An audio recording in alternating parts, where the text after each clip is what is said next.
मुंबईत एक मोठी आणि महत्त्वाची बातमी आहे। राष्ट्रपती पदासाठी आज मतदान होते आणि आपला मतदानाचा हक्क बजावण्यासाठी राष्ट्रवादीचे सध्या तुरुंगात असलेले दोन आमदार छगन भुजबळ आणि रमेश कदम हे दोघेही तुरुंगातनं मतदान करण्यासाठी बाहेर पडले। त्या दोघांनाही विशेष परवानगी देण्यात आली आहे। ही दृश्य आहेत छगन भुजबळांची। छगन भुजबळ विधान भवन परिसरामध्ये दाखल झालेले आहेत। आज देशाच्या सर्वोच्च पदासाठी अर्थात राष्ट्रपती पदासाठी निवडणूक होतीये। हे दोघेही आमदार राष्ट्रवादीचे आहेत। सध्या विविध कारणांमुळे ते तुरुंगात आहेत, परंतु मतदानाचा हक्क बजावतात। ऋत्विक भालेकर आपल्या सोबत आहेत। ऋत्विक, 288 आमदारांपैकी जे दोन आमदार जे सध्या तुरुंगवासात आहेत, असे दोन्ही आमदार आता विधान भवनात दाखल झालेले आहेत। 1 तासाची मुभा त्यांना देण्यात आलेली आहे। कोर्टाकडनं विशेष परवानगी काढून ही परवानगी देण्यात आलेली आहे। आता 1 तासाभरात ते बाहेर पडतील, मात्र ते मीडियाशी बोलण्याची शक्यता फारच कमी आहे। या दरम्यान जो 1 तासाचा वेळ आहे त्या दरम्यान ऋत्विक, त्याचबरोबर दृश्यांमध्ये पाहतोय की ॲम्ब्युलन्स मधनं त्यांना आणण्यात आलंय, म्हणजे या मागचं काही विशेष कारण?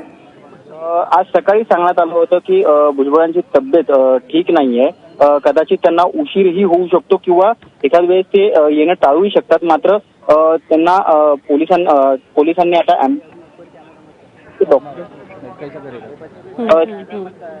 खराब असल्याचं सांगितलं जातं। छगन भुजबळ तुरुंगात असल्यापासून राष्ट्रवादीनं काहीशी पाठ फिरवली आहे त्यांच्याकडे, अशी वृत्त आली, अशा चर्चाही रंगल्या। आता धनंजय मुंडे आपल्याला पाहायला मिळत आहेत जेव्हा छगन भुजबळ या ॲम्ब्युलन्समधनं खाली उतरतात तेव्हा। अजून कोण कोण आहे? सकाळीच अजित पवार हे मतदान करून निघून गेलेले आहेत। धनंजय मुंडे यांच्यासोबत जितेंद्र आव्हाड, जयंत पाटील हे राष्ट्रवादीचे आमदार सुद्धा उपस्थित होते।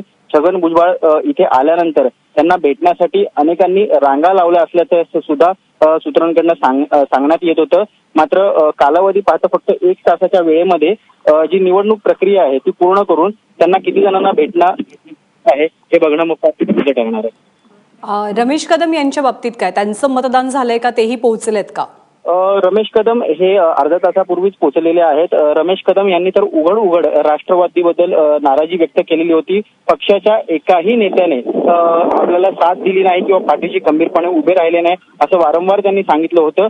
आणि त्याहून अधिक म्हणजे रमेश कदम यांचे स्वीय सहाय्यक आहेत, यांच्याकडनं सांगण्यात येत आहे की रमेश कदम हे भाजपला मतदान करू शकतात। ज्ञानदा, ऋत्विक, ताजे अपडेट जाणून घेत राहू। तुर्तास धन्यवाद या माहितीबद्दल।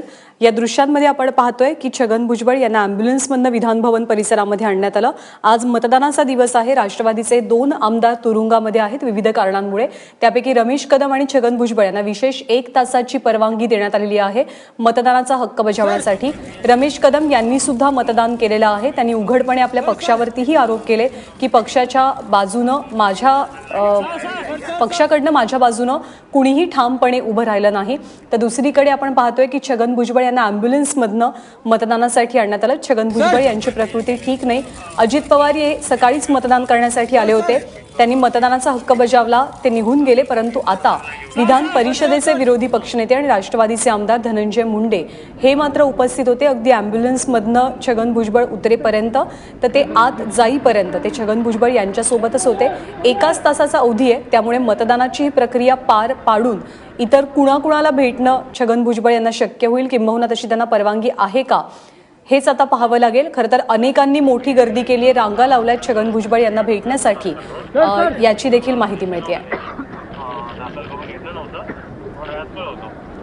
बऱ्याच कालावधीनंतर छगन भुजबळ सार्वजनिक वातावरणामध्ये पाहायला मिळत आहेत। याआधी त्यांचा जो एक फोटो मध्यंतरी आला होता तो हॉस्पिटलमधला होता, तेव्हा सुद्धा त्यांची अवस्था फार काही चांगली नव्हती असंच आपल्याला पाहायला मिळालं। आणि आज सुद्धा ते अत्यंत थकलेले दिसत आहेत, केस पांढरे झालेले आहेत, दाढी पांढरी झाली आहे। मध्यंतरी ते काही काळ उपचारांसाठी हॉस्पिटलमध्ये सुद्धा होते आणि आज सुद्धा प्रकृती ठीक नसल्यामुळे त्यांना ॲम्ब्युलन्समधनं येण्याची परवानगी देण्यात आली।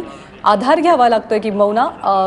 आपण पाहिले काही वर्षांपूर्वी अत्यंत रुबाबात याच परिसरातनं आणि याच गेटमधनं छगन भुजबळ हे प्रवेश करायचे विधिमंडळाच्या आवारामध्ये, आणि आज मात्र काही कारणास्तव त्यांना ॲम्ब्युलन्समध्ये यावं लागलं। अत्यंत थकलेली देहबोली त्यांची पाहायला मिळते आहे आणि त्याचबरोबर मतदानाचा हक्क बजावण्यासाठी 1 तासाचा अवधी त्यांना देण्यात आलाय। ते मीडियाशी बोलण्याची मात्र कोणती शक्यता नाही, कोणती प्रतिक्रिया देण्याची शक्यता नाही असं सांगितलं जात आहे. छगन भुजबळ आणि रमेश कदम हे दोघेही राष्ट्रवादीचे आमदार सध्या तुरुंगामध्ये आहेत आणि या दोघांनी सुद्धा विशेष परवानगी घेऊन आपला मतदानाचा हक्क बजावला राष्ट्रपती पदाच्या निवडणुकीसाठी.